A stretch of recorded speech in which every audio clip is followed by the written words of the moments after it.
भीमसेन का शरीर बल और अर्जुन की युद्ध कुशलता देखकर दुर्योधन की जलन दिन पर दिन बढ़ती ही गई। वह ऐसे उपाय सोचने लगा कि जिससे पांडवों का नाश हो सके। इस कुमंत्रणा में उसका मामा शकुनी और कर्ण सलाहकार बने हुए थे। बूढ़े धृतराष्ट्र बुद्धिमान थे। अपने भतीजों से उनको स्नेह भी काफ़ी था, परंतु अपने पुत्रों से उनका मोह भी अधिक था। दृढ़ निश्चय की उनमें कमी थी, पर वह किसी बात पर वह स्थिर नहीं रह सकते थे। अपने बेटे पर अंकुश रखने की शक्ति उनमें नहीं थी। इस कारण यह जानते हुए भी कि दुर्योधन कुराह पर चल रहा है, उन्होंने उसका ही साथ दिया। इधर पांडवों की लोकप्रियता दिनों दिन बढ़ती जा रही थी। चौराहों और सभा समाजों में लोग कहते हैं कि राजगद्दी पर बैठने के योग्य तो युधिष्ठिर ही है। वे कहते थे धृतराष्ट्र तो जन्म से अंधे थे, इस कारण उनके छोटे भाई पांडु ही सिंहासन पर बैठे थे। उनकी अकाल मृत्यु हो जाने और पांडवों के बालक होने के कारण कुछ समय के लिए धृतराष्ट्र ने राजकाज संभाला था।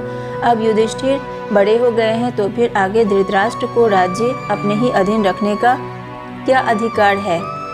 पितामह भीष्म का तो कर्तव्य है कि वह धृतराष्ट्र से राज्य का भार युधिष्ठिर को दिला दे।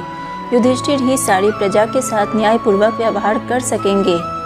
ज्यों-ज्यों पांडवों की यह लोकप्रियता दिखाई देती थी, ईर्ष्या से वह और भी अधिक कुढ़ने लगता था।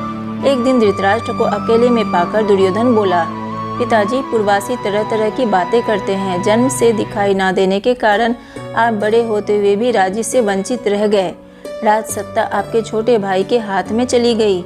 अब यदि युधिष्ठिर को राजा बना दिया गया तो फिर पीढ़ियों तक हम राज्य की आशा नहीं कर सकेंगे। पिताजी, हमसे तो यह अपमान ना सहा जाएगा। यह सुनकर राजा धृतराष्ट्र सोच में पड़ गए। बोले, बेटा, तुम्हारा कहना ठीक है, लेकिन युधिष्ठिर के विरुद्ध कुछ करना भी तो कठिन है। युधिष्ठिर धर्मानुसार चलता है, सबसे समान स्नेह करता है, अपने पिता के समान ही गुणवान है। इस कारण प्रजाजन भी उसे बहुत चाहते हैं। यह सुनकर दुर्योधन बोला, पिताजी, आपको और कुछ नहीं करना है, सिर्फ पांडवों को किसी न किसी बहाने वारणावत के मेले में भेज दीजिए। मैं आपको विश्वास दिलाता हूँ, इतनी सी बात से हमारा कुछ भी बिगाड़ नहीं होगा। इस बीच में अपने पिता पर और अधिक दबाव डालने के इरादे से दुर्योधन ने कुछ कूटनीतिज्ञों को अपने पक्ष में मिला लिया। वे बारी बारी से धृतराष्ट्र के पास जाकर पांडवों के विरुद्ध उन्हें उकसाने लगे। इनमें कर्णिक नाम का ब्राह्मण मुख्य था, जो शकुनी का मंत्री था। उसने धृतराष्ट्र को राजनीतिक चालों का भेद बताते हुए अनेक उदाहरणों एवं प्रमाणों से अपनी दलीलों की पुष्टि की।